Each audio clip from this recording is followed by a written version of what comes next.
Formula One World Championship Series has appropriately climaxed at the most charismatic circuit of all, Monza Autodrome.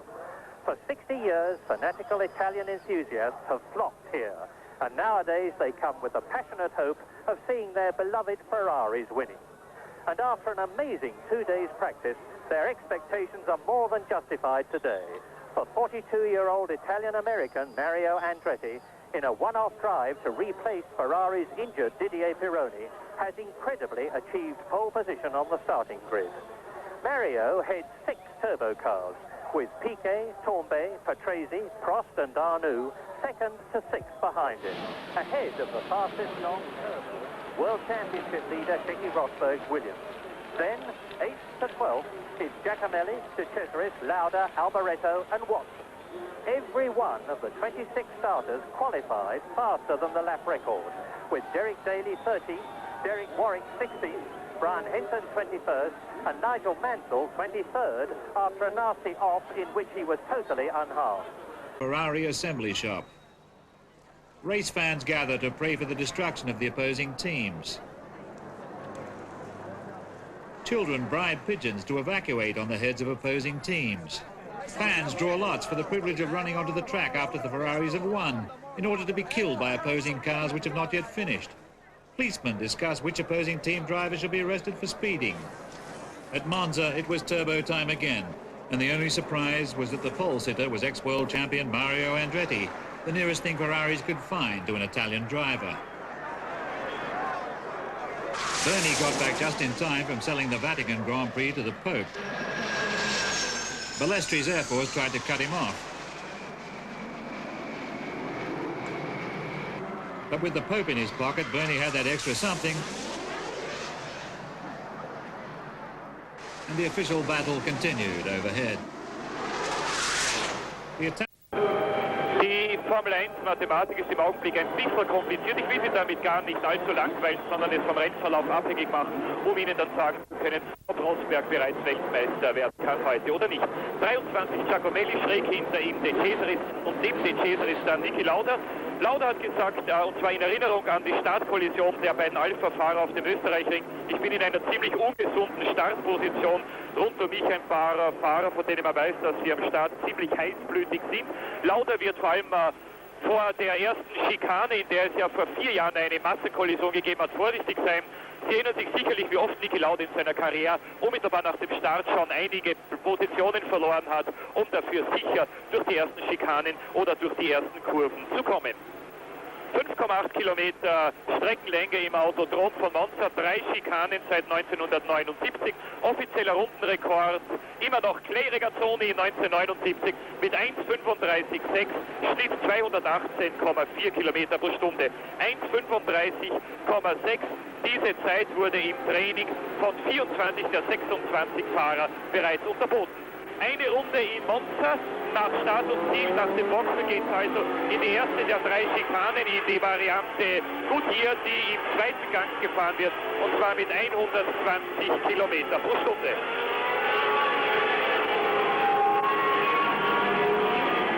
Sie sehen in unserer Streckenskizze das Licht aufleuchten, das ist die erste Schikane, links, rechts, voll beschleunigen nach der Rechtskurve in die Curva Grande.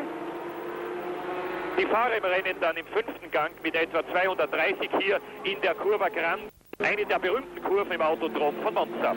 Dann in Aufbeschleunigen 250, 260, zweite Schikane ist die Variante della Roccia, 2. Gang, Geschwindigkeit etwa 100.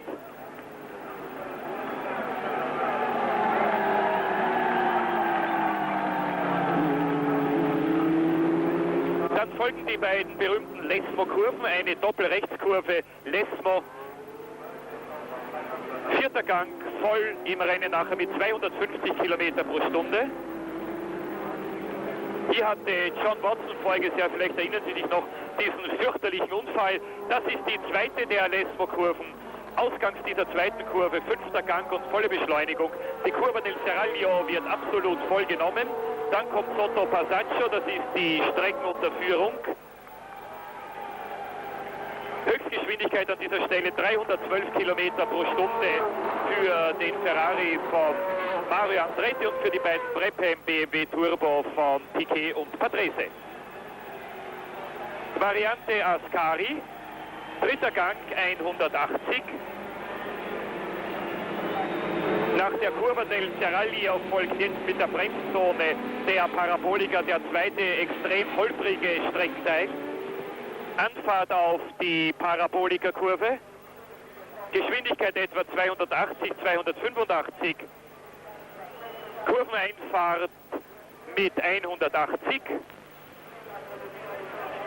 In dieser Kurve hatte der Lotus-Fahrer Elio De Angelis, der Sieger des Österreich-Grand-Prix, im Training einen Unfall. Der Wagen ziemlich zerstört, ein Rad ist weggebrochen, der Fahrer unverletzt. De Angelis hatte auch noch eine Kollision mit René Arnoux. Nigel Mansell hatte in der ersten Schikane im gestrigen Training einen Unfall, ist auf einmal geradeaus aus der Kurve herausgefahren, gegen die Leitplanken geprallt. Für die deutschen Zuschauer ganz schnell noch Manfred Winkelhock, der heuer schon so oft überrascht hat, nicht qualifiziert für den Grand Prix, genauso wie Rupert Keegan, der Ersatzfahrer für Jochen Maas, wie Raul Bösel und wie Tommy Byrne. Strafweise um 3 Plätze zurückversetzt Jacques Lafitte, dessen Auto nach dem gestrigen Abschlusstraining gewogen und mit 574 Kilo um genau 6 Kilo zu leicht befunden wurde. Dadurch wurde Lafitte seine gestrige Trainingszeit gestrichen. Noch einmal Startaufstellung: Andretti und Piquet, Tambay und Patrese, Prost und Arnoux, Rosberg und Giacomelli, De Cesaris und Lauda, Alvarento und Watson, Daly und Chiva, Jarier und Warwick, De Angelis und Guerrero, Sura und Henson, Lafitte und Fabi, Menzel und Baldi und letzte Reihe Salazar und Serra. Ein Ferrari in der Pole Position, Mario Andretti vor seinem 127. Grand Prix, seinem ersten für Ferrari seit 10 Jahren, seinem ersten in diesem Jahr. It is a distance of 187.4 miles. The lap record has stood to Clay Rigazzoni since 1979, 135.6.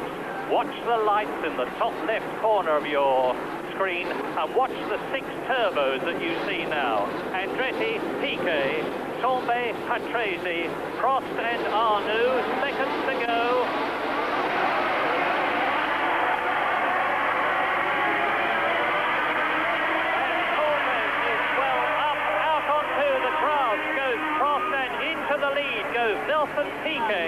Nelson Piquet has done it. He has got into the Reticilio first ahead of Tambay, and Mario Andretti is in 3rd position as they stream away out of the Reticilio up to the Curva Grande. There goes the world champion. Now he is setting about building up the maximum lead ahead of Tambay. Then it is René Arnoux, who has signed for Ferrari and is not even speaking to his Renault colleagues. Lap 1.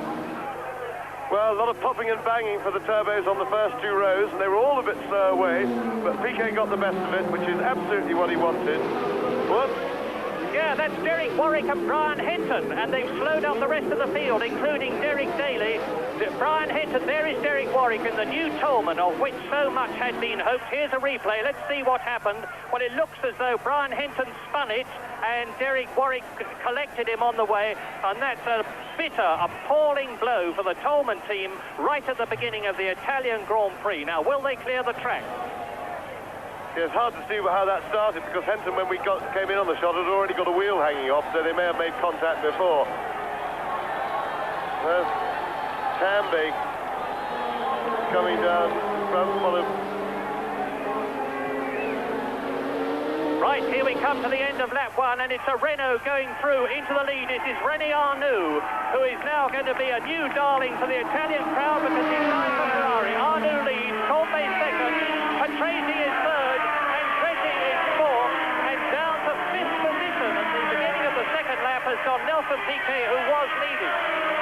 Yes, Piquet's engine sounded rough as he went past. He was very slow on the straight, so that's a bitter blow for Nelson Piquet. It really sounds as if his serious race is run. So he had some trouble with the electrics on his engine in the warm-up this morning that stopped the car out on the circuit. So the Brabham Challenge now looks very much as if it's left to Riccardo Patrese, who is in fact closing up in 3rd place. Well, now, this is a very interesting political situation because René Arnoux is driving in his last race but one for Renault. He has severed his connection contractually, or will have at the end of this year. He has signed for Ferrari. He is now a bitter enemy of Alain Prost. Is not talked to by the Renault personnel. He had his lunch with the Ferrari people, believe it or not, and Riccardo Patrese is challenging Patrick Tambay for second place, and this is lap 3 in this lap 2, the end of lap 2 in this 52-lap race, as they come down to the Parabolica and Derek Daly into the pits. Now, Daly, I saw, was involved in the clash between Warwick and Henton. You see there's a course car out. Arnoux is into the Parabolica. Up into second place has gone Riccardo Patrese. Down to third has gone Patrick Tambay. And now we can start taking the gap between the second Brabham and the leading Renault of René Arnoux. And the gap was 3 seconds. But now Riccardo Patrese is now going to try and take up the running that his teammate Piquet had to relinquish. Well, Alain Prost isn't going very well. As they went past our commentary position just then, he was in fact running behind Keke Rosberg, and that is a situation which, if Rosberg can keep it that way, will tie the championship up in his favour, unless of course Lauda can get a good result. So Prost is languishing and apparently struggling a bit. Hard to see why. He went well the warm-up this morning. The Renaults didn't stun the world in practice, but when it came to running the warm-up, they went well, and Arnoux is certainly proving that there's nothing a lot wrong with them right at the moment. Well, lap 3 now. There is Arnoux leading. Patrese second. Can he catch the Frenchman in the turbocharged Renault? So it's a turbo leading, turbo second. The turbo Ferrari of Tambay is in third position. Then in fourth place it is Mario Andretti. In fifth place, and the leading non-turbo, it is the Alfa Romeo of De Cesaris, and off goes the second Tolman. Oh dear, what an awful day for Tolman, because Teo Fabi there out on lap 3. So Warwick out, Fabi out. Here come the first two down the straight to complete a lap, and it's René Arnoux. Now we can take the gap as they go across the line, and the gap with Tambay in third position, and there you see the rest streaming along, is 0.83 seconds, and Patrese is definitely closing. Andretti fourth, De Cesaris fifth. Prost is coming through and taking sixth position from Bruno Giacomelli as we look at Patrick Tambay. There are the leaders. Round the two Lesmo bends. This is a 106, the Grande Curve, I'm sorry, and that's about 160 miles an hour, and Patrese is right up with Arnoux. Yes, Patrese is potentially going quite a lot quicker than Arnoux. It'll be, and I think the BMW engine, particularly coupled with the lighter fuel load that he'll be carrying, should be able to carry him past the Renault if he gets a good run. He's got a possibility here. He's not quite close enough probably, but he's in the slipstream as they come down under the bridge and up to break into the second chicane. Patrese is not quite close enough this time, but if he can go through the chicane well, he's got a good run down to the Parabolica. Well, now they go out of the Vialoni, into the Ascari bend and out of it. Now it's fifth gear, 180 miles an hour down here, down to the Parabolica on lap 4. You can see Tambay dropping back. You can see a terrific battle going on for fourth place behind the Frenchman in the Ferrari.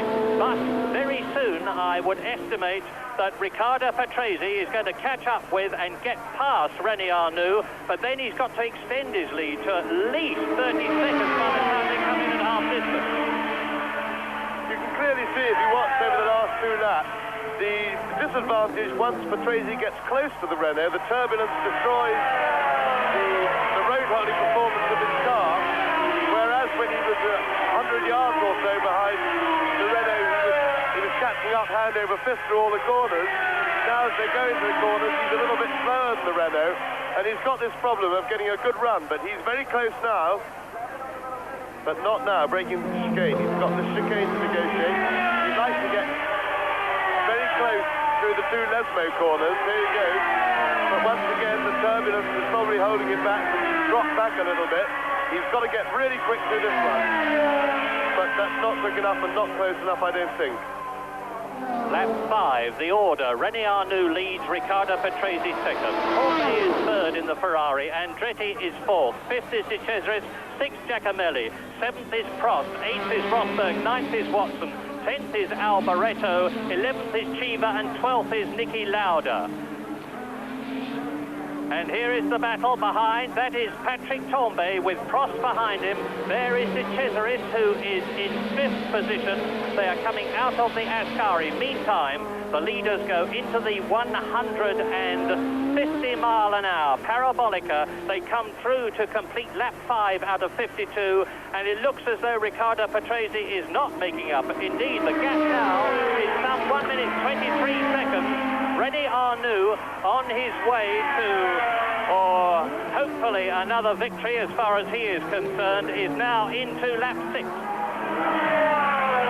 I think I detected a little bit of a slowing by Patrese then. He could have had a misfire as he went past, and there goes Prost past Andretti, which is a very important move for him in his chase for the World Championship, but he's gone wide. He made a mistake there going into the chicane, and now he's got his work cut out to fend off the car behind him, and having done all that work, he was having trouble getting past Andretti, so it was a bad mistake for Prost. Having done the work, he's going to have to start all over again, and he can't afford to lose time. The leaders are getting further and further away. But what is very important is that in this bunch, indeed the 5th of them, is the World Championship leader, Keke Rosberg. There he is, number 6, and he is in 8th position. Now, Patrick Tambay has pulled away a bit in 3rd position from Alain Prost in the Renault, who is now in 4th position. Now there is De Cesaris in 5th place, Bruno Giacomelli 6th. Up to 7th place goes Keke Rosberg. In 8th position it is John Watson. In 9th place is Lauda. There is Eddie Chiva, or was. In 10th position, Jarier is 11th. De Angelis is in 12th position. And the positions are changing all the way round the circuit in this bunch, which is chasing, and it looks to me as though it is catching up. Riccardo Patrese in 2nd place. Meantime, the leader, René Arnoux, is definitely pulling away, and the gap between himself and Patrick Tambay now is 7 seconds. And look at this, because Alain Prost is taking Dario Andretti. Well, the race pattern is changing rapidly on lap 7 out of 52. Fastest lap so far, Riccardo Patrese, 1:34.007, and that is a new lap record which has broken Clay Regazzoni's 1979 lap record. There is the race leader, René Arnoux. Now, Arnoux, number 16, has already, in his 63rd Grand Prix, won 3 of them, and he's on his way to the 4th Grand Prix win, and he desperately wants to do this to beat his teammate, Alain Prost, between whom there is no love lost. And you will have gathered that Patrese has slowed down and is coming into the pits. I hope we see this. But here is René Arnoux, new 2nd place man then. You'll see him in a moment. And a long, long way behind, there is on lap 7 in the background, Patrick Tambay. 2nd, Andretti in the 2nd Ferrari, 3rd, then Prost in the 2nd Renault. The first non-turbo is De Cesaris in the Alfa Romeo, and then Riccardo Patrese, who has dropped back. And into the pits too has come Jacques Lafitte. That is René Arnoux. Now he is building a very, very commanding lead, because as he goes into the Rettifilio, the gap between himself and Patrick Tambay is 7.62 seconds. Then there's quite a long gap with Prost in 3rd, Andretti in 4th, De Cesaris in 5th, Giacomelli 6th, Rosberg 7th, and coming up to take Rosberg as I talk to you and you see Patrick Tambay is John Watson.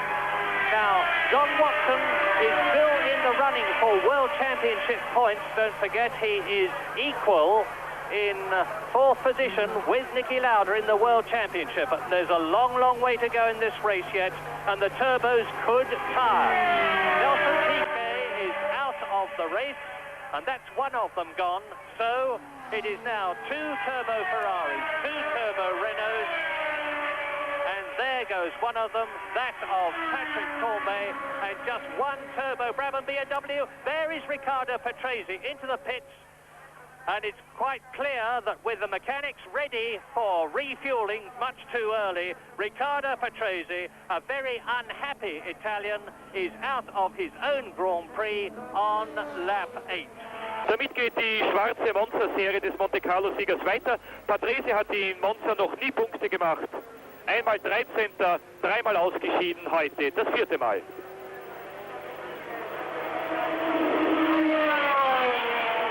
Der 3. ist, Andretti 4., De Cesaris 5., Giacomelli 6., Rosberg 7.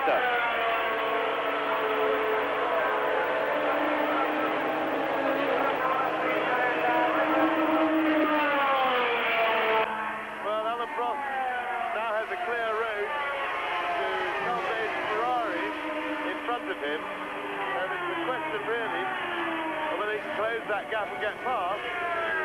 Because then we can get into the situation whereby we've got a Renault 1-2, and if it stays like that to the end of the race, will Arnoux obey team orders? Well, he didn't obey them earlier in the year, and I don't think there's much they can't jump out on the track and stop him, and I don't think he's going to obey it. So, and that could be a situation where one could clearly say that it could cost Prost the championship on account of the French Grand Prix in which Arnoux was ordered to slow down. There is Piquet, by the look of things, limping into the pit, in and out, played with a turbocharger, but looks as if his race is pretty well run. They're probably just trying to fix problems just to identify it for the future.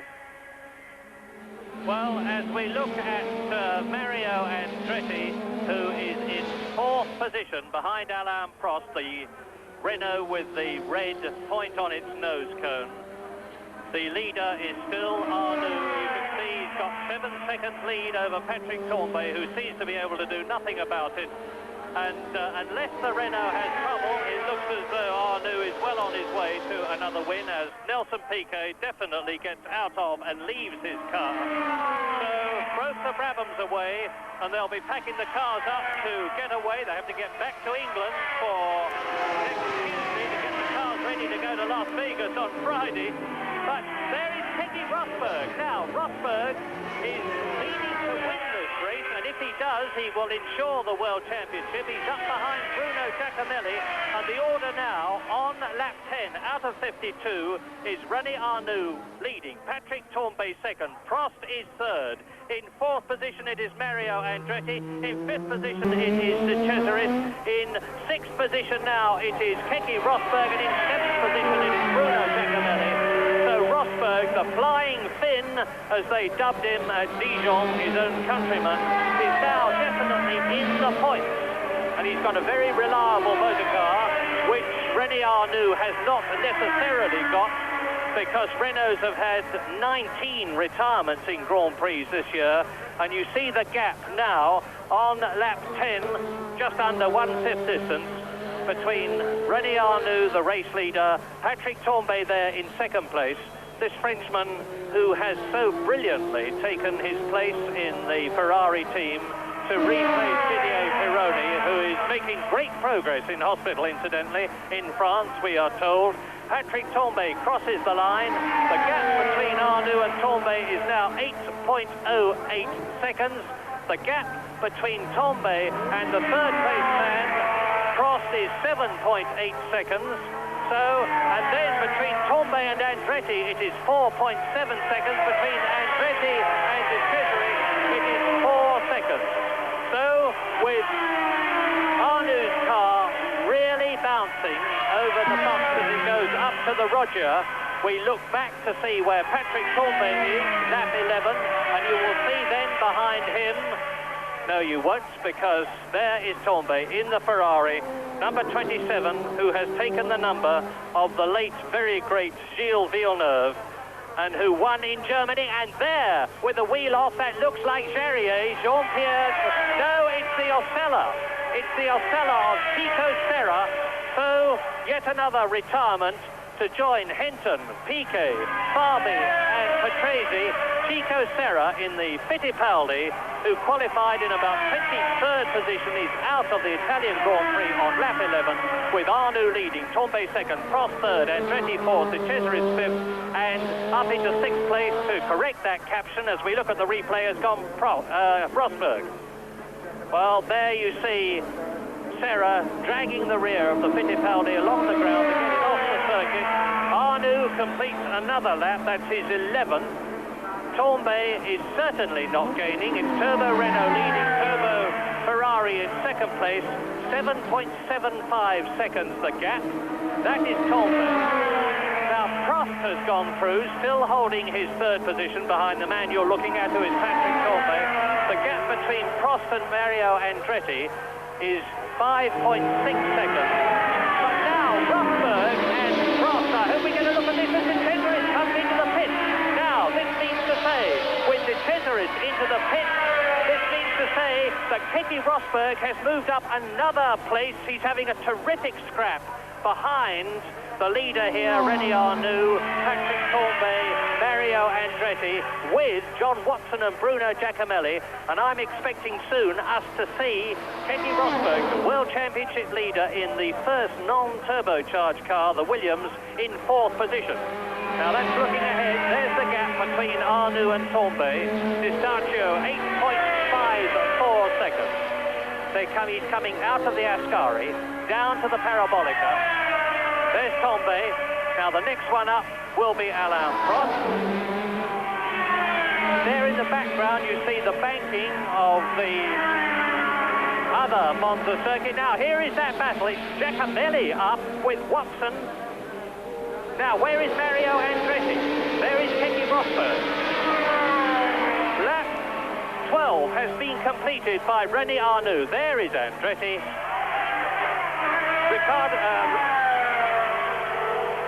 Tombe is still in 2nd position, and this is the battle for 5th position. Prost is still in 3rd place, so it's Renault's 1st and 3rd. The Ferrari of Tombe in 2nd position. Andretti is still in 4th place, and there's the battle for 5th. Well, John Watson seems to be able to dispose of Keke Rosberg all right. Driving yet another good race, and there he is having a go. Bruno Giacomelli going inside him into the chicane, and he looks to have done it. Just keep it nice and straight through this section. Watson really driving a very good race. Again, he didn't qualify brilliantly, but he got the car beautifully set up for the race and had a very, very good run in race trim with full tanks, and the warm-up this morning was the quickest of the normally aspirated cars and has now moved to the head of that battle, although he's got to get a bit of air between himself and Giacomelli, because with these couple of long straights coming, Giacomelli it's very important that Watson does the 2 Lesmos very well now, which he's got into very well. Oh yes, and he's stretched out a big lead over Giacomelli. If he gets the second one right, he's gone. So Giacomelli will not have another look at Watson if Watson makes no mistakes and his car holds up. He's now asserted himself ahead, and that's good for the championship, because whatever one's feelings of support for whoever one wants to win, it'd be nice if the championship goes right down to the last race, and Rosberg's having to fight very well, because obviously he'd like to third up here. Well, first of all, as Alain Prost exits the Parabolica, an apology to Chico Serra. It was Jean-Pierre Jarier who punctured and retired, and not Chico Serra. Now there is Patrick Tombe in 2nd position. Alain Prost is still 3rd. Mario Andretti is still 4th. They are on lap 14. But it's the battle for 5th position, with John Watson in that place now. And John Watson, don't forget, is 4th equal in the World Championship behind Alain Prost, Didier Pironi, who will score no points more this year, and Keke Rosberg the leader. And in the later stages of this race, I'm expecting to see Rosberg, and we've discovered now what the secret tweak. There's Mario Andretti, number 28, that's Pironi's number, and Andretti in his 127th Grand Prix, of which he has won 12, and at this Grand Prix achieved his 18th pole position. Now there is Mauro Baldi, followed by, that is Chico Serra. There is the race leader, René Arnoux, in the Renault on lap 14, and as you see, he is some 8.8 seconds ahead of Patrick Torbay, coming out of the enormously quick Parabolica in fourth gear, changing up into fifth, 160 miles an hour, building up, and he's doing 190 miles an hour as he goes into the Reticilio behind Chico Serra in the Fittipaldi.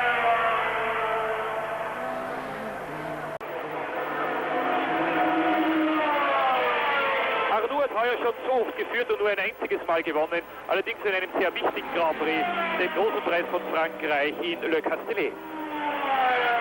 Sie haben es gesehen, Arnoux außen an Chico Serra vorbei, nur noch 15 in der gleichen Runde, als nächster überrundet wird der Italiener Mauro Baldi. Teamkollege des Schweizers Sura.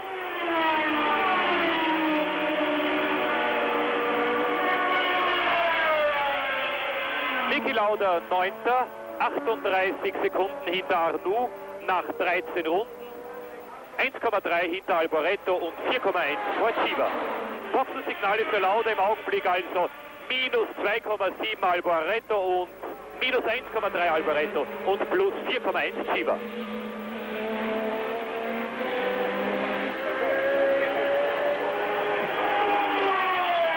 Salazar, Arnoux an Baldi vorbei.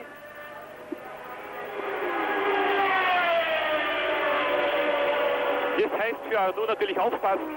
Salazar ist oft sehr schwierig zu überrunden. Erinnern Sie sich an die Kollision mit Lenz und Piquet im Grand Prix von Deutschland auf dem Hockenheimring, jene Karambolage, die Piquet damals einen Grand Prix-Sieg gekostet hat.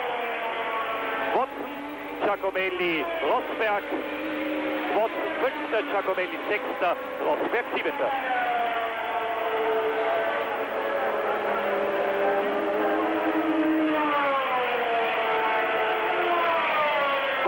Fährt Giacomelli und Rosberg davon. Dahinter Alboreto und Lauda. They've got a fair edge on par over the Ford Cosworth cars. Therefore, it's the same old syndrome as with the turbos. They're very, very difficult to pass because you come out of a corner where it tells you up. They put their foot down and just go away from you. And Rosberg has got the same problem. Here, of course, with Giacomelli, that's fair game because they're racing each other. In Dijon, the Cesaris was being lapped, and it really was a pretty disgraceful piece of driving because he held Lauda up as well for a long time after Rosberg had got by and seemed quite oblivious. He claimed that he was exhausted after the race, but if he's going to be a danger to himself and other drivers, that's really not good enough as an excuse because he was exhausted enough, not exhausted enough to be able to see where he was going forwards, so he could have looked in his mirrors too. But anyway, that's all over and done with. Rosberg's much more interested in the problem today that he's got in front of him. That's Giacomelli with the power advantage. Meanwhile, he can watch Watson getting further and further away in front. Lap 16 now, and René Arnoux, anxious to prove to the Italian crowd that he is more than justified his Ferrari drive in 1983, is leading in the turbocharged Renault by just under 9 seconds from Patrick Torbay in the Ferrari second. Alain Prost third, Mario Andretti fourth, John Watson, the leading 3-litre car, in fifth position, and there he is, behind him Giacomelli sixth. Nicky Rosberg, number 6, is in 7th position. 8th is Alboreto, 9th is Lauda, 10th is Chiva, 11th De Angelis, 12th Nigel Mansell, who's come up right from the back of the field, 13th Sura, 14th Salazar, 15th Baldi, 16th Serra, and Salazar, Baldi and Serra have been lapped. Andrea De Cesaris virtually out of the race because he has been into the pits. Jean-Pierre Jarier has withdrawn, as has Riccardo Patrese, Teo Fabi, Nelson Piquet and Brian Henson. Into the curve at Grand-Prix. Giacomelli, who is 6th. And number 10, who is Salazar, is being given the black flag. He's porpoising very, very badly along the top straight, and we can only assume that the officials think it is dangerous. You are looking now at Michele Alboreto and Niki Lauda, and Alboreto is in 8th place. Lauda is in 9th position. Ahead of them, Rosberg 7th, Giacomelli 6th, Watson 5th, Andretti 4th, Prost 3rd, Torbay is still 2nd, and René Arnoux leads. And there's Watson. Giacomelli Rosberg, Alboreto, Lauda. There's Michele Alboreto in the lightweight Tyrrell in its new livery, the basis of which, and a very welcome sight, is British racing green. It's a long time since we've seen that. There's Bruno Giacomelli, who's had a pretty terrible season for Alfa Romeo and is rumoured to be leaving the Alfa Romeo team at the end of this season and possibly losing his seat to his countryman Mauro Baldi. Did very well here last year. He got up into third position before the end of the race, and now he is in sixth place. That's the last point-scoring position. He is on now his 18th lap, and there is Keke Rosberg, the World Championship leader in the Williams. Curva Grande. Fifth gear out of this, 160 miles an hour. Carry on in fifth gear, up to 180 miles an hour. Then they go down one gear as they come out of the Roja, and we're looking now at the straight which exits the Parabolica and leads into the chicane, the Rettifilio. There is René Arnoux taking Mark Fura, who is in 13th position, lapping the Swiss driver in the Arrows. René Arnoux coming through in the lead to complete his 18th lap. Nearly 9 seconds ahead of Tomba.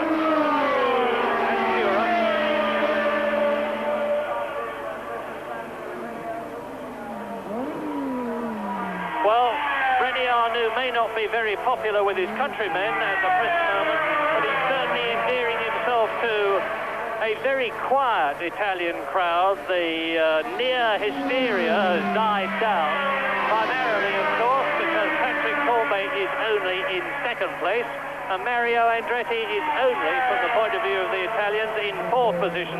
They wanted better than that. They wanted first and second. But at least the man that you are looking at now, René Arnoux, 34 years old, from Magny-Cours in his 63rd Grand Prix, is going to be driving for a Ferrari next year. So that's some consolation for them as he goes into the Roja, under the bend, under the bridge. Now, out of the Seraglio to the Vialoni, the left-hander. This is a fifth gear bend down into third, about 11,000 RPM. Exits it, believe it or not, at 145 miles an hour. Up into fifth gear. And there is Elio De Angelis, who was in 11th place. And it looks as though the tyre changes are coming very early indeed. I certainly wasn't expecting them as quick as this.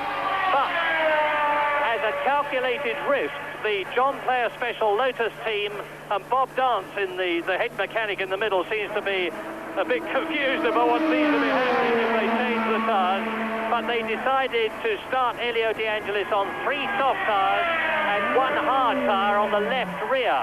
And obviously the softs have worn quicker than they expected, and they're having to change them early in the race because it's lap 20 for René Arnoux now, leading Patrick Tambay by some 8 seconds.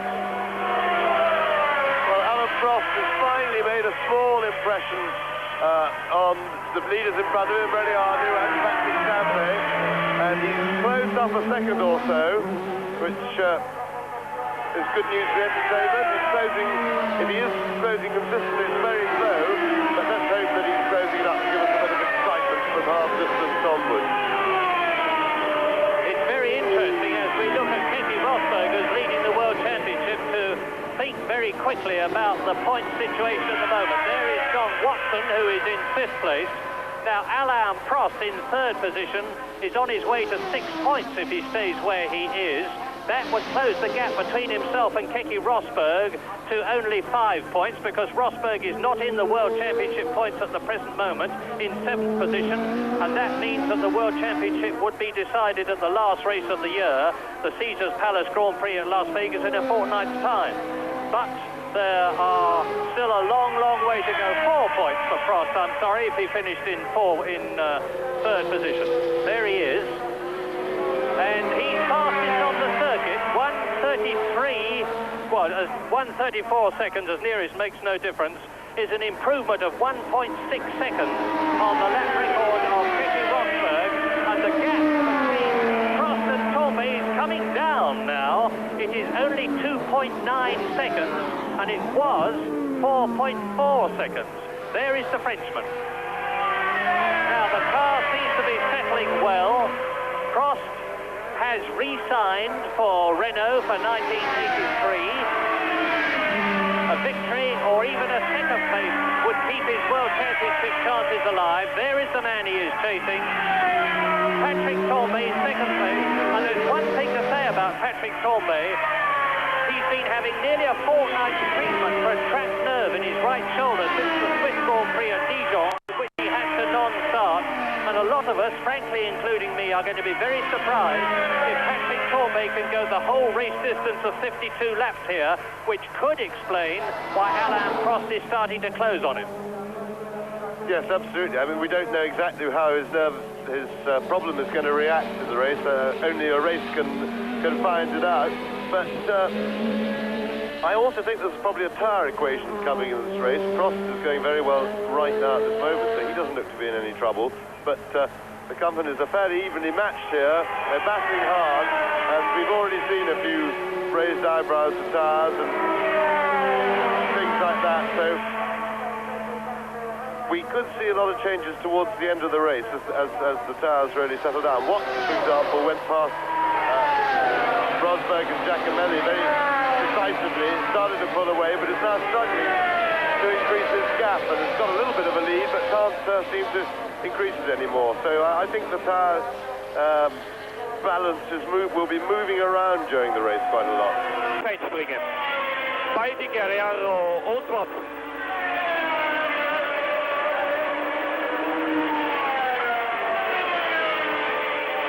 Andretti und Tambay gewinnen für Villeneuve und Pironi. Naja, ui, das war jetzt knapp. Das war fast eine Kollision zwischen Suara und Guerrero.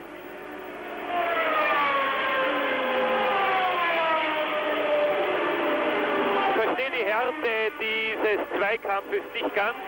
Guerrero liegt eine volle Runde zurück.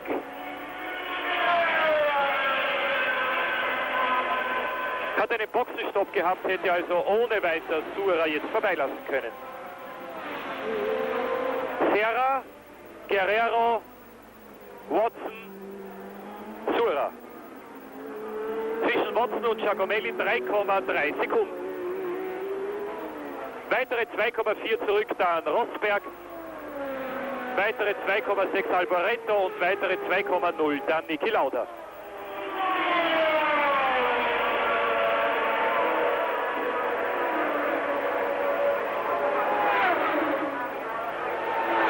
Wieder Watson. Serra, Guerrero auf Endzeit, Watson. Dahinter versucht Giacomelli so bald wie möglich an Suara vorbeizukommen. Andretti überrundet Salazar.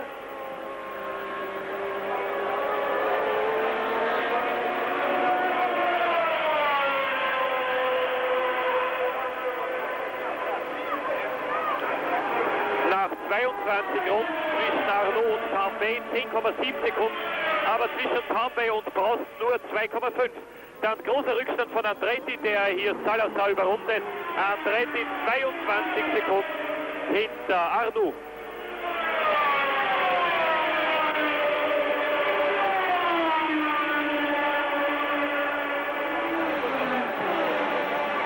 Andretti weiter. Lap 23, and as we look at the hard-charging Mario Andretti there, you just saw, there's Niki Lauda. Lap 23, Lauda into the pits for tyres. Well, he was having understeering problems in the warm-up, and they made some changes to the car, and it looks as though that's affected tyre wear. Lauda was in 9th position, and that destroys his World Championship chances.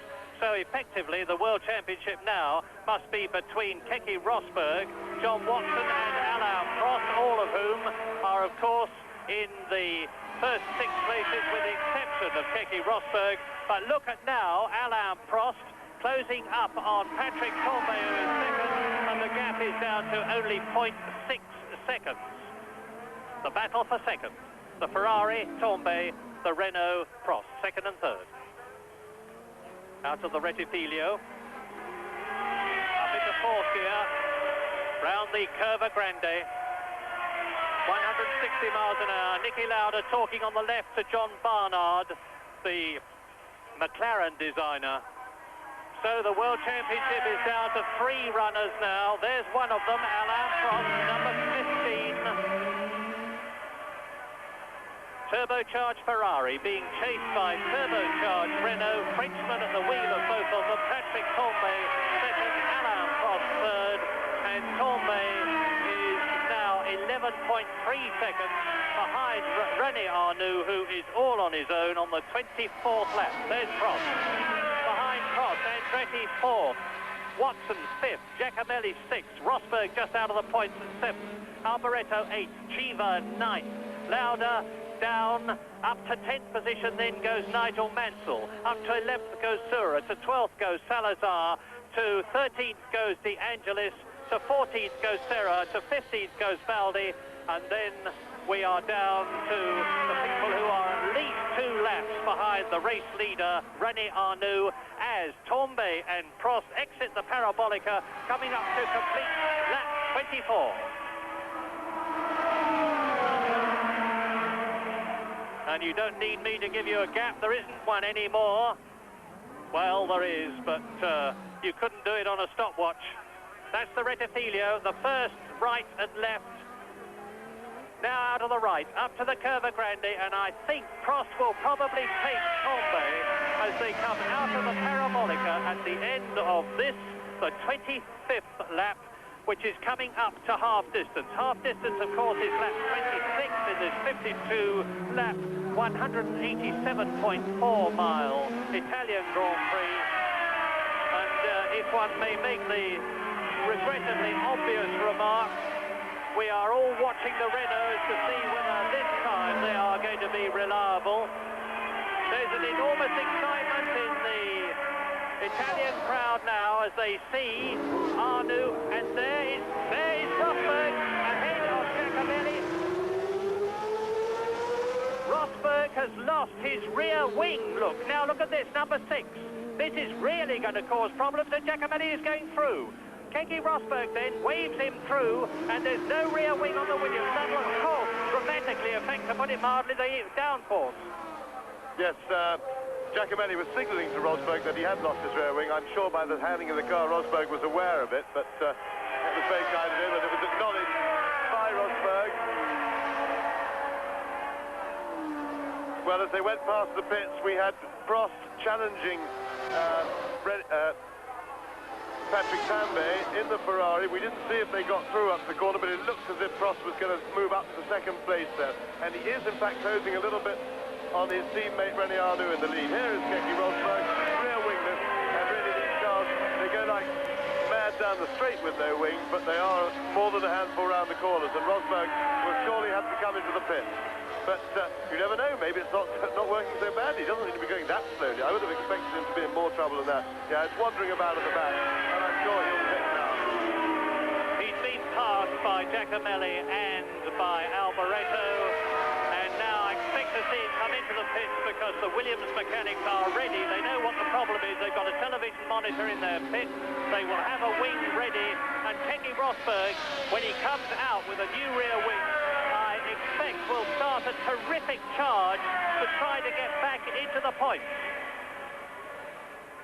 Alan Chalice on the left, the head mechanic, is supervising things. Yes, the problem with a manoeuvre like this is these rear wings are very carefully attached because it's normally a very dangerous thing if one comes off. They're not fitted in such a way so they don't expect to have to make a quick change in the pits, and so I think you'll find that Rosberg is really pretty much out of the points today unless some extraordinary things happen. They don't look as if they're going to get that car back on the road very quickly. And that needs things, but Prost, here is Prost trying to get past Tambay, having another go, and he can't quite get close enough. He's had a go there, that's the 3rd lap running, and it's the turbulence as he goes into the corners behind the Ferrari. He's slower through the corners, you see he loses ground there, and he's definitely not quick through the Lesmos when he's got the Ferrari in front of him to mess up his aerodynamics. And he seems to be a little bit bereft of ideas at the moment to get round, but let's stay with this battle and see how Prost goes about it, because here is undoubtedly one of the world's best competitors and top drivers, Alain Prost. He's a truly outstanding driver in the business at the moment, and we'll see how he sets about dealing with this problem. Struggling at the moment. And Prost hand goes Is he in trouble? He's stopping. Yes, the Renault has again failed. Alain Prost is out, I think. Yes, he must be, of the Italian-grand-prix. And now this blows the World Championship absolutely wide open. Keke Rosberg will fight back, and Prost is touring. Look at him.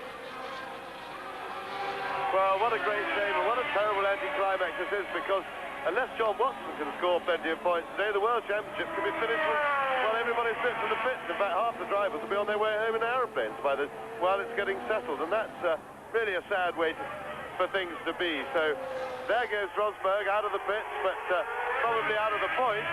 But it's all over bar the shouting, because Prost looks to be out of it.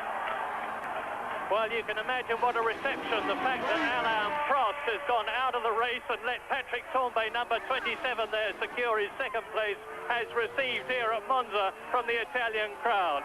They have gone absolutely berserk with joy, and now Rosberg is more than a full lap behind Patrick Tambay. Yes, the Italian crowd, nothing if not sporting, always very keen to take the sporting spirit, cheering like mad at Alain Prost's misfortunes, but that has always been a great tradition here at Monza, and it's greatly appreciated by the drivers and everything. They love to be booed and everything when they break down. Well, let's look at the situation now. On lap 28, out of 52, René Arnoux is leading very securely, but that's one Renault out of the race. Is Arnoux going to last? Prost has rejoined. Arnoux leads. Tambay is second. Up in the third position then comes Mario Andretti.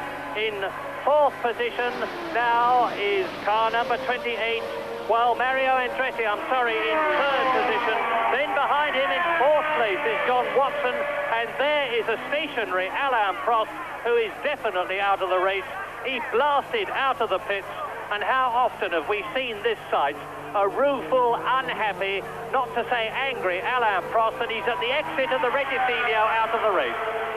Well, I would speculate that he spun there and stalled the engine. It looks very much I think he might have got out of the pits in such a peak of overexcitement that he may, just on coldish tyres, have made error there, because if he'd broken down, he would have pulled off the track. So I'm only speculating, but that's a great shame anyway, because it looks as if we're heading for the most terrible anticlimax, and it's a sad way to finish the season if we're going to do it that way. That has had its ups and downs, but in terms of an open battle for the championship, has always looked very good. But this would be an awful shame if we finish it all with nobody on the track and everybody else going home, except of course the Italians who just watch the Ferraris cruise round. What is the World Championship situation then, as we look at René Arnoux on lap 29, leading very comfortably indeed by 15 seconds from Patrick Tambay? The answer is that John Watson is in the points. Alain Prost, of course, is out of the points. Lauda is out of the points, and Rosberg is out of the points. The gap between Keke Rosberg, who was on 42 points, and John Watson, who was on 30, was 12 points, therefore. And if John Watson, who is in fourth position, can get 3 points, he's going to improve his chances of staying in the World Championship down to the last race, as Alain Prost's car is winched off the circuit. Well, there's no doubt about the fact that he's retired now, as René Arnoux on lap 30 with 22 to go at the end of this one comes up behind Chico Serra in the Fittipaldi to lap him. Watson, Giacomelli, Alboreto und Chiva, eine Runde Rückstand. Menzel, De Angelis, Salazar, Sura, 2 Runden zurück, Serra, Spaldi, Rosberg und De Cesaris. Blaue Flaggensignale, Lass überrunden. Gilt für Serra, der von Arnoux überrundet wurde, rechts der Schweizer Sura.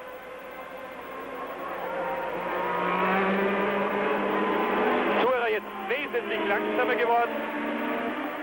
In the meantime, we are obliged to pin our hopes to John Watson, for whom, of course, if it it works out, this could be a very big break. Rosberg is now 2 laps behind and effectively not in a position to score points, except there is Alan Prost, dejected, walking back to the pits. We don't, as I say, know exactly what happened. We would all dearly love to know, but in the meantime, it is a potential break for John Watson. John Watson is 4th place at the moment. That earns 3 points, which would take him up to 33 points, which would mean that he was 9 behind Rosberg. And, of course, he would then have to win. And Rosberg not to score in Vegas, and then he could win the championship, because he'd win the championship. They were equal points. Watson's won more Grand Prix, especially if he had the additional win at the end. However, that's all fairly pie in the sky theoretical stuff. What we need to all cheer for, both for the sake of the championship and for our big British hope, John Watson, is not only that he keeps going and maintains the pace he's done on the road, that he maybe gets a couple of breakdowns or something in front of him to get him a real good bag full of points. There is no doubt a very happy René Arnoux, who will have seen Alain Prost's deadly and hated rivals Renault being taken off the circuit, who will know from his Renault pit signals that he has a very commanding lead of some 19 seconds now over Patrick Tambay, who will be praying for reliability. The Ferraris are 2nd and 3rd. If anything happens to Arnoux, we can expect the greatest demonstration of all time in motor racing history, with Ferraris 1st and 2nd. John Watson is in 4th position and therefore on 3 points in the championship. Yes, John Watson is in fact within striking distance of Mario Andretti in 3rd place. He's some 12 or 13 seconds behind him, and whilst there's no doubt that Mario is very fit, he's been doing a full season of racing in the United States. He also did a lot of very thorough preparation for this race itself by doing a huge mileage in the Ferrari Ferrari's private test track in Fiorano. And but even so, these cars are so much harder physically to drive than they were even as short a time ago as when Mario bowed out of Formula One. But it may be hard work for him to hold on, and Watson, we've always found, has been a very good stayer and will continue to produce and deliver up to maximum performance for the whole of the race. So he's 12 seconds behind Mario at the moment, with a chance to close.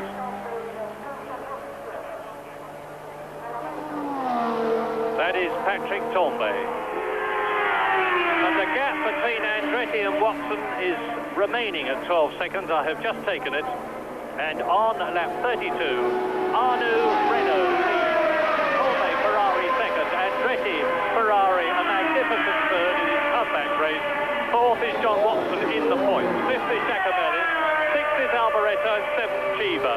Nigel Mansell has come up from 23rd on the grid to 8th. 1 lap behind the leaders. De Angelis' teammate is 9th. Salazar is 10th. Serra is 11th. And Baldi is 12th. But Keke Rosberg, who rejoined the race in 18th place with that new wing, has now fought his way up to 13th position. But, as James has said, he is 2 laps behind the leaders. And in World Championship terms, it is John Watson who is making the running. If he can only get up 1 place, if he can close the gap between himself and Mario Andretti, it's going to be a very, very close thing at Caesar's Palace. So, lap 33, the fastest lap of some 1:33 seconds by, at the time, Alain Prost, is about 2 seconds faster than Regazzoni's 1979 lap record. That's probably the oldest lap record in the book for current Formula One World Championship races. The Italian-grand-prix here last year was very wet, for instance, and kept lap speeds down. And coming towards us, you see Michele Alboreto, who is now in 6th position. There's Bruno Giacomelli in the Alfa Romeo. And on lap 33 now, Arnoux leads, Tambay 2nd, Andretti 3rd, John Watson is in 4th position, Bruno Giacomelli is in 5th place, and there into the pits, as I say that, comes Bruno Giacomelli, and that's going to help Keke Rosberg, of course, but particularly it's going to help Michele Alboreto, it's going to help Shiva, and it's going to bring Nigel Mansell one place nearer World Championship point score. There's Ermanno Kurgi, and by the way, Elio De Angelis is in 9th place in the John Player Special Lotus, 1 lap behind the leaders. Well, they changed the tyres on Giacomelli's car, but I think he had more trouble than just that, because he slowed right down for that second half of that last lap. He just completed. He's got out of the pit sounding pretty healthy, back on the track. But if it was just tyre trouble, I can't see why he'd slow right down and let everybody pass. So maybe he's got some other bother as well. There's Andretti. What an incredible man Mario Andretti is. He decided after a very, very unhappy season with Alfa Romeo in Formula 1 last year that he would return to and stay in America. That is Mark Sura in the A4, the older of the 2 Arrows cars, coming into the pits. He's in 15th place, 4 laps behind René Arnoux. His teammate Mauro Baldi is in 13th place. There is Bruno Giacomelli being passed by a hard-charging Keke Rosberg. It's the second stop, by the way, for Mark Sura. And on lap 34 in this very, very interesting Italian Grand Prix, René Arnoux is 18 seconds ahead of Colbe, who is 37 seconds ahead of Andretti, who is some way ahead of John Watson in 4th position, with Alboreto in 5th place. Giacomelli in 6th into the pit. That brings Eddie Cheever now, who, by the way, has signed for Renault next year. Eddie Cheever, the American, driving the Talbot Vatra car here for the last race but one, is driving, or will be driving, for Renault next season. Derek Warwick lost that seat by a hair's breadth, and we're waiting to see what's happening to him next season. There is Rosberg coming across the line to complete another lap, and that means that Keke Rosberg will be now on his 34th lap, I estimate. Nigel Mansell is going extremely well. He's a lap behind, but he's getting closer and closer to the points. And the order with Giacomelli there into the pit. And don't forget that Andrea de Cesaris was effectively out of the race. And Andrea de Cesaris, that's Alain Prost. Alain Prost explaining to his Renault team colleagues what has happened to him, and not at all happy about it, I'll be bound. As René Arnoux comes up to lap Elio De Angelis on the right. De Angelis, who is in 9th place, has been lapped by Arnoux, who really does seem to be invincible at the moment. We've said this time and time again, but if a turbo lasts for half the race distance, it normally lasts the whole race distance. Not invariably, but normally. Two Brabham BMWs out of the race, one of the Renaults out of the race, that is Alain Prost. Both the Ferraris still running 2nd and 3rd, and they are famous for their reliability, especially since they introduced this new water injection engine, which helps to keep the internal temperatures down. And they're in a strong position if René Arnoux has trouble, which does not at the moment look at all likely. There he is on his 36th lap, on his way to his 4th Grand Prix win in his last but one race for Renault, with 14 pole positions behind him, 3 wins, 5 seconds, 2 thirds, 8 fastest laps. The man who started his career, like so many Grand Prix drivers, in karts, then went on to Formula Renault and Formula 5000, was given his Formula 1 break by John Surtees, and has been driving now for 4 years for Renault. Verschiedenes. Zum Beispiel, wenn Sie sich an die Grand Prix-Rennen auf dem Österreich-Ring und in Dijon erinnern sollten, Rosberg ist dort jeweils in der zweiten Hälfte der Distanz wesentlich stärker gefahren als in der ersten Hälfte. Der Grund war der, dass das Williams-Team einen technischen Trick ausgeheckt und erfunden hat. Einen Trick, über den die Techniker und auch die Fahrer nicht reden dürfen. Es gibt 2 Mutmaßungen. Die eine ist, dass es dem Fahrer möglich ist, während des Rennens das Chassis abzusinken und für die entscheidende, für die letzte Phase des Grand Prix mehr Bodenhaftung zu haben. Und die zweite Theorie ist bitte nicht die, dass es den Fahrern möglich sein sollte, während der Fahrt Reifenluft dazu zu befördern, sondern einfach an Reifendruck zu gewinnen. Warum? De Angelis into the pits. Elio De Angelis, who was in 8th position and out of the race. Well, De Angelis was 1 place behind Nigel Mansell. That means to say now that the retirements from the Italian Grand Prix include, right at the beginning of the race, Brian Hinton in the Tyrrell, Derek Warwick, who went off with him, Nelson Piquet out in the Brabham BMW, his teammate Riccardo Patrese, the second Tolman, Theo Fabi out, Jean-Pierre Jarier out, De Cesaris effectively out in the Alfa Romeo, Alain Prost, who was in 3rd position in the Renault, out of the race, the man who could have challenged Keke Rosberg for World Championship honours, and Elio De Angelis in the John Player Special Lotus out of the race. Dass man mit etwas weniger Druck in dem Reifen an den Start eines Rennens geht. Und zwar aus folgendem Grund: der ideale Druck in einem Reifen ist etwa 0,9 Atü. Wenn es ein Rennreifen am Beginn eines Rennens bereits diese 0,9 Atü hat, dann hat er gegen Ende des Rennens durch die Reibung und durch die Wärme etwa 1,1 bis 1,2 Atü. Wenn aber jetzt in einem Reifen zu Beginn nur etwa 0,7 Atü sind, also etwas zu wenig, dann hat er in der Endphase, in der entscheidenden Phase eines Grand Prix den idealen Reifendruck von 0,9. Und das ist genau die Taktik, die Williams in den letzten Rennen, vor allem auf dem Österreich-Ring und in Dijon angewendet hat. In Selzwick hat es nicht ganz gereicht, ein großer... And I can't see any way, as we watch 4th place man John Watson, that Rosberg can get back into the points. So, as James has said, if John Watson stays where he is, he and Keke Rosberg will go to America, to Las Vegas, with only 9 points between them. And the World Championship will be decided, or would be decided, in America. But we still have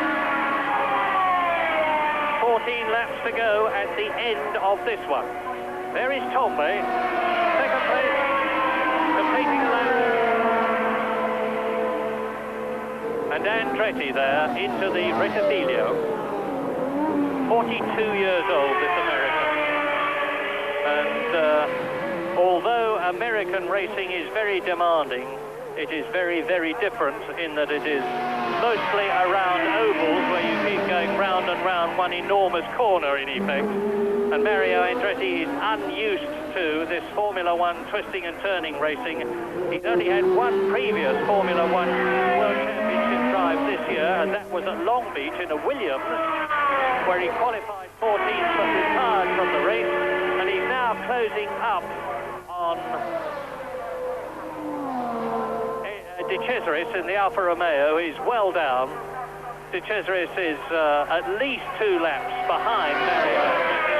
And there is the official qualification showing Arnaud Tombe Andretti with John Watson, and everybody up to 4th place. John Watson has been lapped by René Arnoux, including Alboreto 5th and Giva in 6th position. There's Mansell, number 12, 7th position. De Cesaris in the Alfa Romeo, 11th place now, 2 laps behind the leaders. Going to be challenged and no doubt passed by the turbo power of the Ferrari with Mario Andretti at the wheel. Salazar, that is, in the ATS, and he is in 8th place.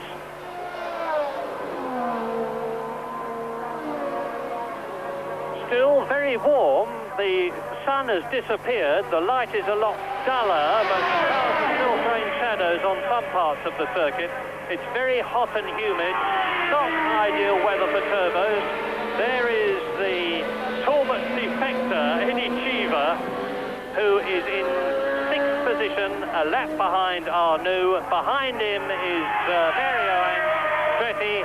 He's Tombe, coming out to take Cheever and lap him. And Tombe has driven a superb race. This man who had been written off by Formula One and had in fact disgustedly written off Formula One at the South African Grand Prix this year when he was so disgusted by the driver's strike that I want to have nothing more to do with Grand Prix, but was persuaded back by a plum drive with Ferrari, and since then he has won the German Grand Prix. He has finished third in Britain, he's finished fourth in France and Austria, and in his first, and in Holland he finished in 8th position.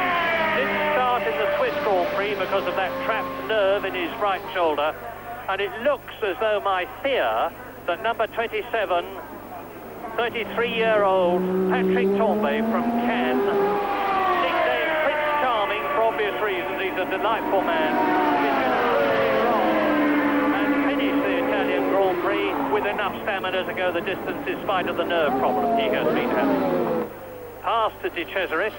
Behind him is Chico Serra in the new F9 Fittipaldi, and the race order on lap 40 with 12 laps to go is Arnoux leading. Tambay is in second place. Third is Andretti, and you're looking at the Italian-American there now.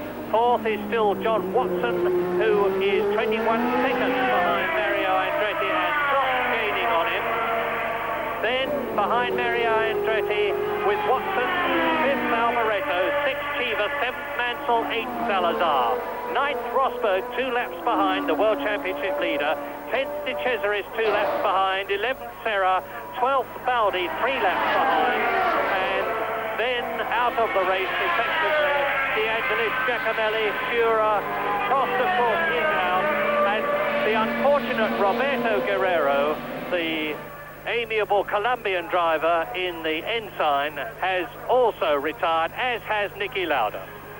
Well, I said a little while ago that Watson was down to 12 seconds behind Andretti and stood a chance possibly of closing on him in the latter part of the race. Well, Andretti and Watson between them have answered that very firmly, because ever since I said that, John Watson has actually been losing ground to Andretti, who's now got himself into a fairly secure place, 21 seconds ahead of Watson, but Watson in third is 21 seconds ahead of Michele Alboreto, who's his nearest challenger from behind. So Watson's in a pretty lonely and steady fourth place, and all he can hope for really now is a steady run to the finish with no trouble for himself, and a bit of trouble up front for the others if he can get lucky. It's not a nice way to score points for the others breaking down, but it's all part of motor racing, and that would certainly be his hope. But the two Ferraris are famous for their reliability. Of all the turbo teams, they're the one team who've got it together and been running their engines and their car very reliably this year. And in fact, Andretti was testing Fiorano last week, and he was trying to do a lot of laps, and then he started to do more laps than he wanted to. He was getting so tired, and he said the trouble was the bloody engine wouldn't blow up. So he couldn't get the engine to finish. He just went on and on and on forever. And so he had a very exhausting time there. But it seems to be paying off, because he's showing no signs of tiredness in the race now. And in fact, it's going as well now as he's gone at any stage in the race. And really an excellent drive for somebody to come right back in after a long layoff. One race at Long Beach, apart from that nearly a year since he drove Formula One. And a particularly excellent effort by Andretti. Gegenüber Mansell und Chiva.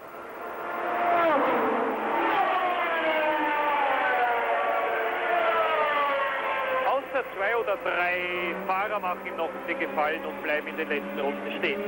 Niki Lauda hat das ziemlich richtig durchschaut. Er hat gesagt, der Rosberg müsste schon unbedingt stehen bleiben und heute nicht ins Ziel kommen. Dann gäbe es noch eine Chance, Weltmeister zu werden. Guerrero wurde von Arnoux überrundet.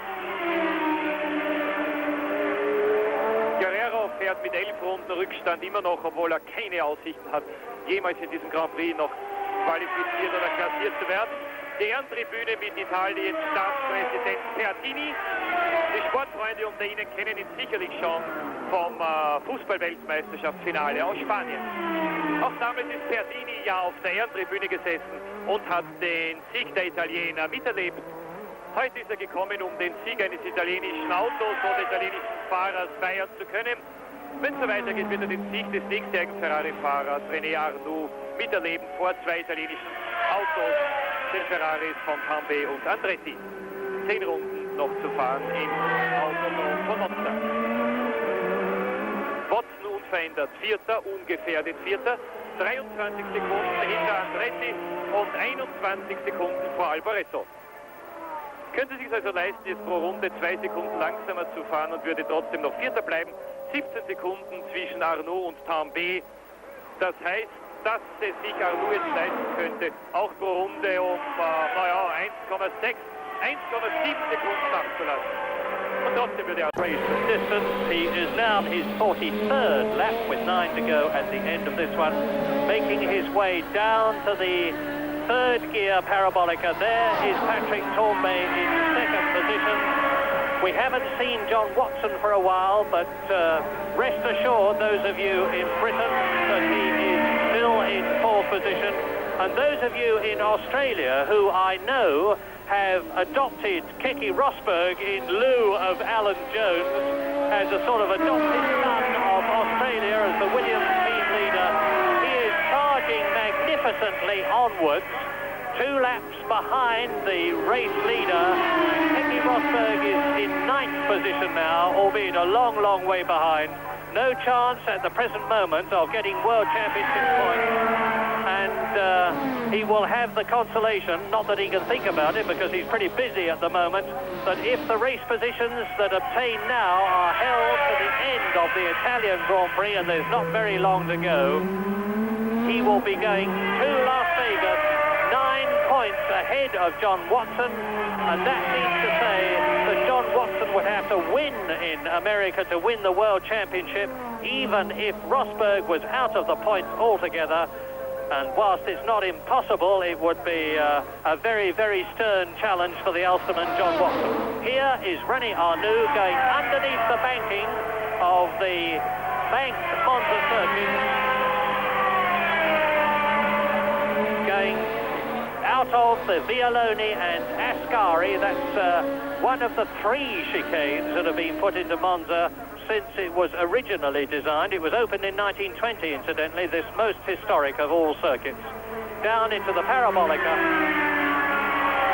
which is where Jochen Rindt went off and was tragically killed some years ago. And Arnoux comes down now to complete lap 44. The car sounding absolutely perfect, looking very steady. It's very, very bumpy. Into the Rettisilio, right, left again. Now into the Curva Grande, one of the really famous corners. And you'll probably see a lot of graffiti on the circuits, which has been painted by the Tifosi. Some of it is repeatable, a lot of it is not. And Arnoux goes into the Rogia now, the left and the right. That leads into the 2 Lesmo bends.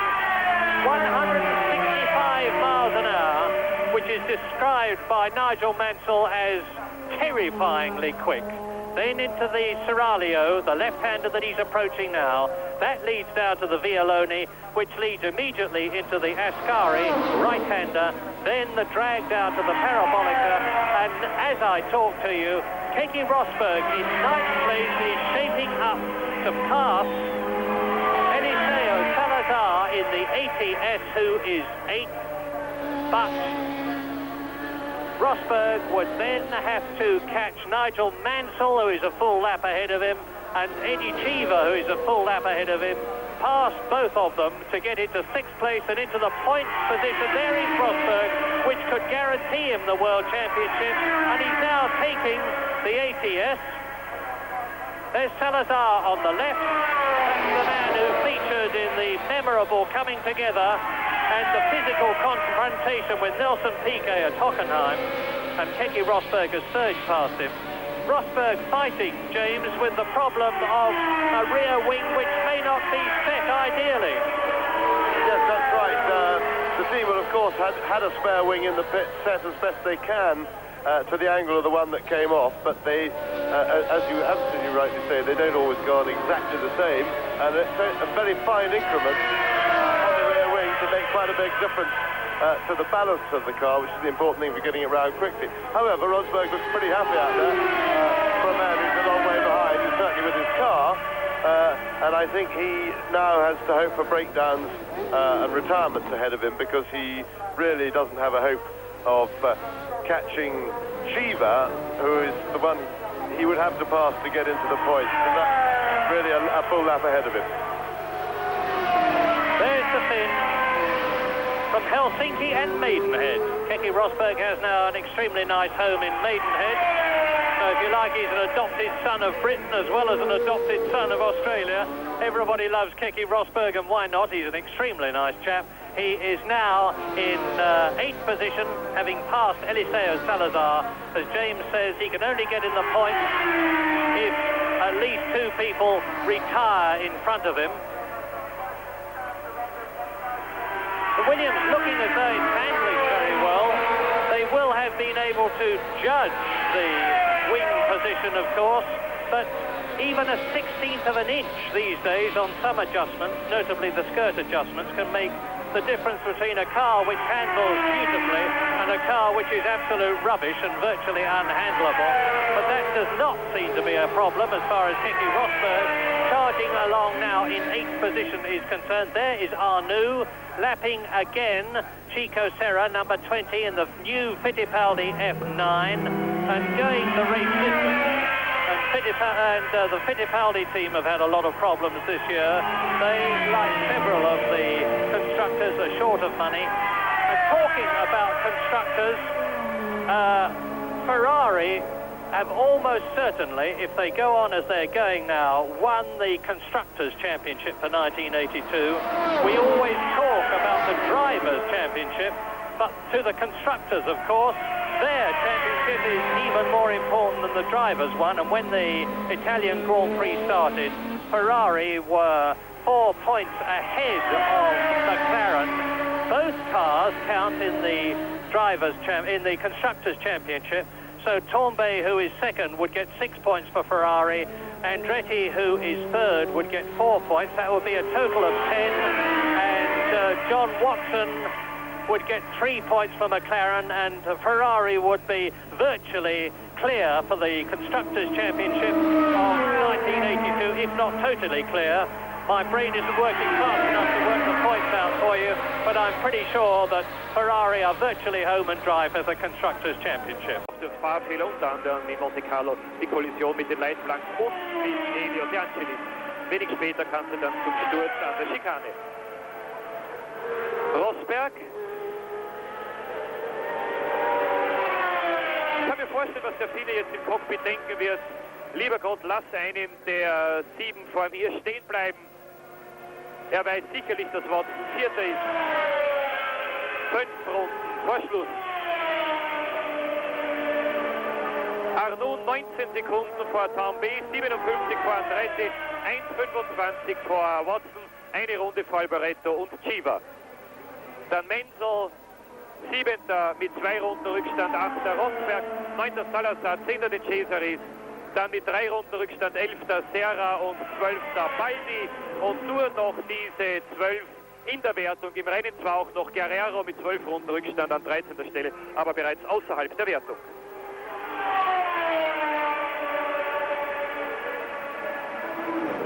Andretti, 3.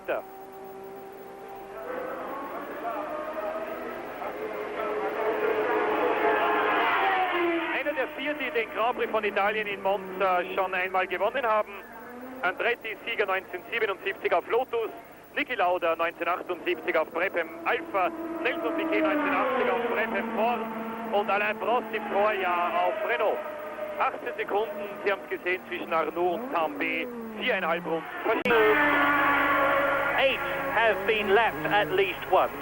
So the Italian Grand Prix is proving to be, like so many of them, a race of attrition. A lot of disappointed Italians are starting to leave now because we are on lap 49. There are only 3 laps to go at the end of this lap. There is René Arnoux going into and now out of the Roja. Well, it's beginning to look now as that we will at least have a theoretically alive World Championship for the last race. Because John Watson, if he continues to run without problems and nobody else has trouble over these last 3 or 4 laps, will finish fourth, giving him 3 points, which will take him to 33, which is 9 behind Keke Rosberg's 42. And as I mentioned a little earlier, Watson can win the championship from that position. It's far-fetched in theory because he has to win in Vegas and Rosberg has to not score at all. They would then have a tie and Watson would win the championship on the fact that he would then have had more wins in the season than Keke Rosberg. It's a long shot, but stranger things have happened. A very strange thing, and there is Patrick Tambay, number 27, carrying Villeneuve's very sentimental number to the Italian front. A strange thing is going to be the atmosphere in the Renault pit when number 16 there, race leader and potential winner, René Arnoux, with now is coming up to complete his 50th lap soon, at the end of which there will be only 2 laps to go. And Renault are going to have very divided feelings. They're going to be naturally delighted that one of their cars has won. They are not going to be best pleased that the man who was driving it was René Arnoux, who they think has treated them pretty shabbily. It's going to Renault, it's going to Ferrari, and is deliberately defeating Alain Prost in the French Grand Prix at Paul Ricard, and therefore, in their view, virtually destroying Alain Prost's chances of the World Championship this year. So maybe the champagne will come out, but maybe they won't bother to take the cork out of it. There is Patrick Tambay in second position. It's going to be Ferrari's second and third. We look at Michele Alboreto, the second of those 2 cars. He's in 5th position. That means that once again, this extremely competent Italian who is staying with Ken Tyrrell next year, but we don't know what engine is going to be in the Tyrrell. We know that it's going to be a turbo, and we suspect it's a BMW. There is Guerrero, who is in 13th position. Here is Tambay, a lap ahead of the 5th place man, Michele Alboreto, number 3. Arnoux is now on his 51st lap in this 52-lap race. And my goodness, how Keke Rosberg is charging. You just caught a quick glimpse of the tail end of the Williams sliding out there. Patrick Tambay there is going through into his 51st lap. He has now only got 7.2 miles, less than that, between himself and a fine second place. And if he gets that, that will be 6 points. That will give him 25 points in the championship. And if he had started it earlier, he might well have won it. Arnoux, this man who speaks French with a very, very distinct country accent, who is alleged to have been employed by Renault in the first place, partly because that was the sort of image they wanted. He has served them extremely well in the 4 years that he has driven for them, because his the number of pole positions in practice, fastest place on the grid that René Arnoux has scored, is practically a record, 14. It's less than that of Niki Lauda, who has scored an incredible 24 pole positions, and who, by the way, is out of this race. But as Arnoux now comes out of the parabolica to complete lap 51, to cross the line now to go into his last lap on his way to his 4th Grand Prix victory in his career. He is some 14 seconds ahead of Patrick Tambay. I have got the stopwatch running. The gap now is 14.35 seconds. The second Frenchman is going to be Frenchman first and second. That man will win if he can just keep going, and it would be the bitterest luck if René Arnoux there did not keep going. He's only got half a lap to go now, and the gap between Patrick Tambay and Mario Andretti, who is in 3rd position, and it's going to be a wonderful comeback for the Italian-American. I'm waiting for Andretti to cross the line. He does it, 35 seconds. So the gaps are being maintained all the way round the last lap. There is Arnoux, down to the Vialoni, down into 3rd gear, round the right-hander at Ascari. up into 4th gear, down to the parabolica for the last time. 5th gear, building up to 180 miles an hour. He will go down into 3rd gear as he sets the car up for the right-hander, and it'll be into the parabolica at about 140 miles an hour. Just imagine it. He keeps on going. Now he can win in his own time. The man with the checkered flag is out, and for the 4th time, René Arnoux wins a Grand Prix for Renault, and he waves his hand in joy. Of course he does.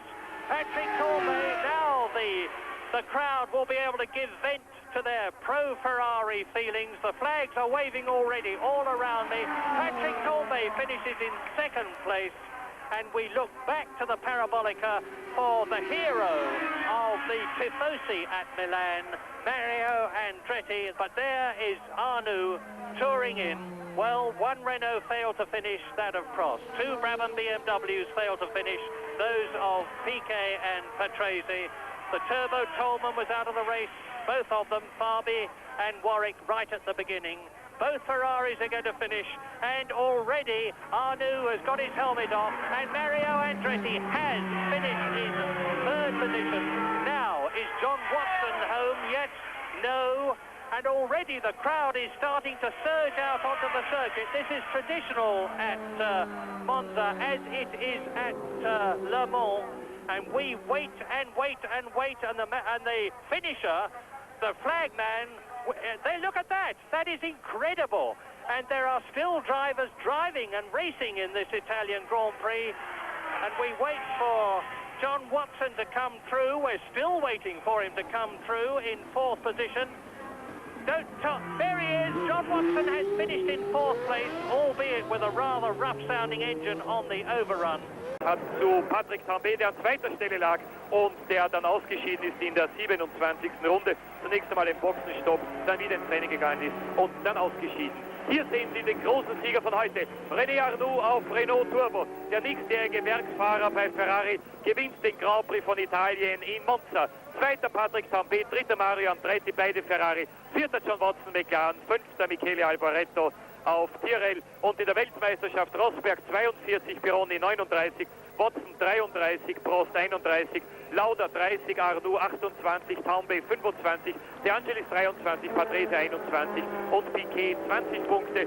Es ist also der Kampf um den Titel noch nicht entschieden, und der Vize-Weltmeister werden können immerhin noch 4 Fahrer, inklusive Niki Lauda, der dazu allerdings den Grand Prix in Las Vegas gewinnen müsste. Jetzt ist natürlich im Autodrom von Monza die Hölle los.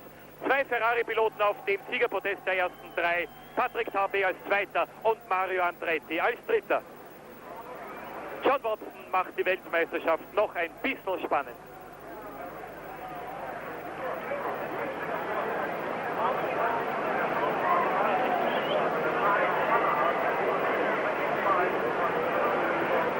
Alboreto mit jetzt 16 Punkten, weiterhin 11. aber er hat immerhin den Rückstand zu den vor ihm liegenden Fahrern verkleinert. Insgesamt 25 Fahrer, die heuer Punkte in der Weltmeisterschaft erreicht haben. So viele Fahrer wie nie zuvor in der Geschichte der Formel 1 Weltmeisterschaft, die ja 1950 begonnen hat. Das übliche Monza-Chaos.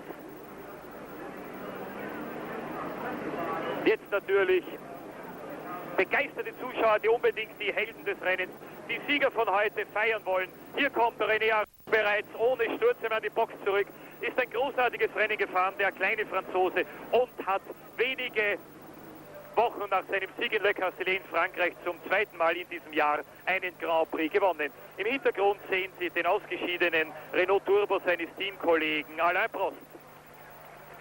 Arnoux gewann nach einer Fahrzeit von 1 Stunde und 22 Minuten, 25,734 Sekunden. Das schnellste Monza-Rennen aller Zeiten. Nicht nur der Trainingsrekord, sondern auch der offizielle Rundenrekord von Claire Regazzoni ist heute verbessert worden von den Renault-Fahrern Prost und Arnoux, und selbstverständlich auch der Streckenrekord, der bis jetzt gehalten wurde vom Vorjahressieger von Alain Prost. Zum 2. Mal hintereinander also ein Renault-Sieg im Autodrom von Monza, aber heute ein neuer Sieger, René Arnoux, der noch nie zuvor in Monza gewonnen hatte.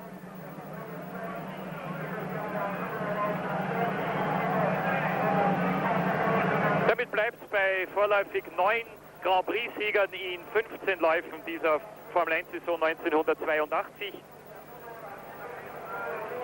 Je 2 Siege für Pironi, Prost, Lauda, Watson, Piquet und jetzt Arnoux.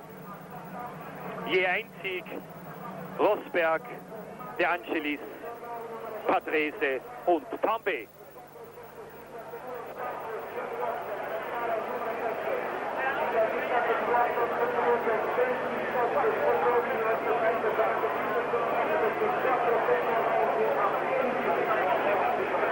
Der 34-jährige René Arnoux darf sich über den 4. Grand Prix-Sieg seiner Karriere freuen.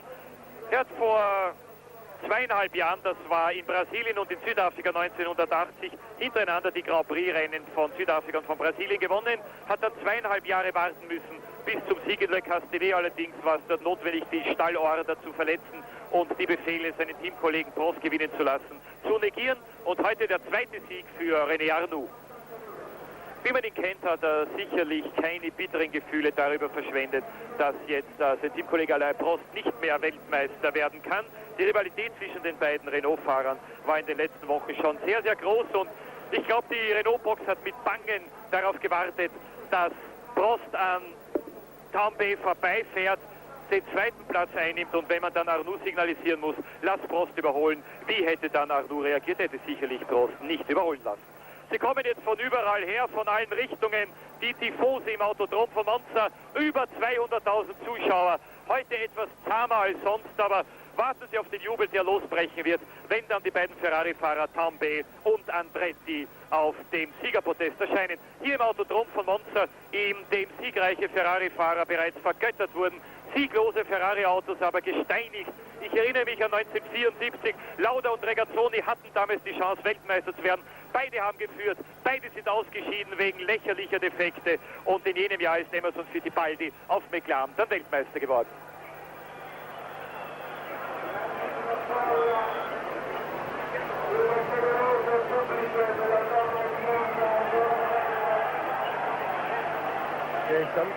Das ist noch einmal der Augenblick des Triumphes für René Arnoux. Genau nach 52 Runden der Grand Prix von Italien in Monza abgewinkt. In Dijon war es ja ein bisschen anders, da hat man den Sieger Keke Rosberg eine Runde mehr fahren lassen.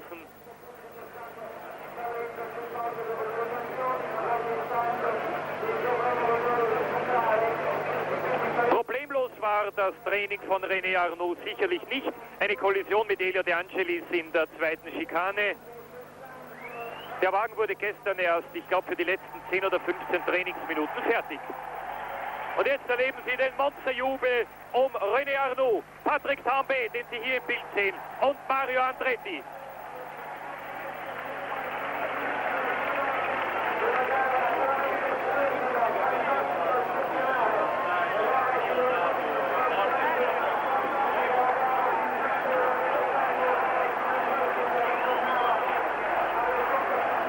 Sehr guter Grand Prix für Patrick Tambay.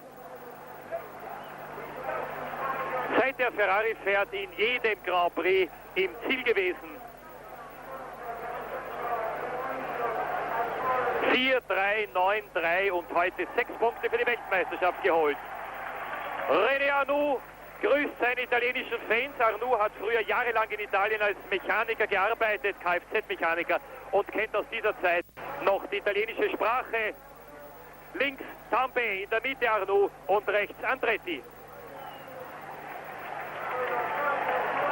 Für McLaren ist das heutige Ergebnis aus einem speziellen Grund etwas bitter. Ferrari hat 6 und 4, 10 Punkte geholt für die Weltmeisterschaft der Konstrukteure, hat statt 64 jetzt 74 Punkte. McLaren hat nur 3 Punkte geholt durch John Watsons 4. Platz, macht 63 Punkte.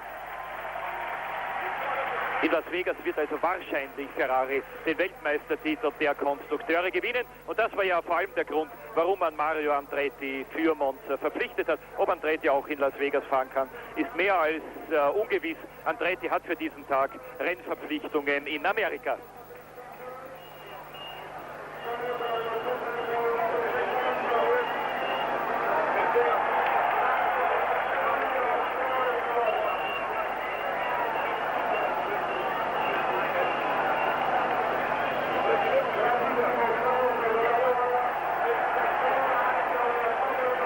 Das Gedränge da unten ist es sicherlich lebensgefährlich. Aber die Ferrari-Fahrer wissen, was sie ihren Fans schuldig sind. Schauen Sie sich diese Szenen an.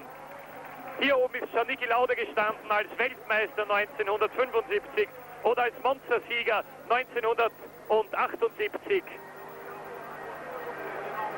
Das war noch einmal der Moment des Triumphes für den 34-jährigen Franzosen. René Arnoux, Sieg im klassischen Grand Prix von Italien in Monza, Sieg in jenem Rennen, von dem die Fahrer sagen, ein Sieg in Monza ist genauso viel wert wie ein Weltmeistertitel.